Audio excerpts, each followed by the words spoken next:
Hi everyone and welcome. Today we are about to be discussing how to set up Shopify POS or point of sale. Now before we start, make sure you click the link below to get the best Shopify free trial and start your business with some exclusive bonuses.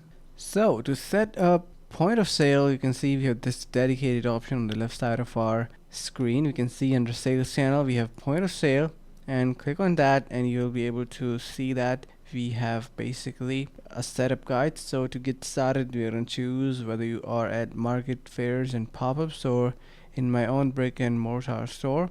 So where do you want to sell in person? Let's just say I want a mortar store, and let's just click on next. Then you're going to select, are you currently selling through another platform? So if you are, you can select, and if you are not, you can select I'm not selling in person yet. So we are going to go through a bit more questions, and once you go through all of these details, your POS is going to be set up. So it is not something that complicated. Just give it a try, and yeah, that is it. And hope this video was helpful. Finally, make sure to click the link in the description below to take advantage of our exclusive Shopify free trial to start your business right away.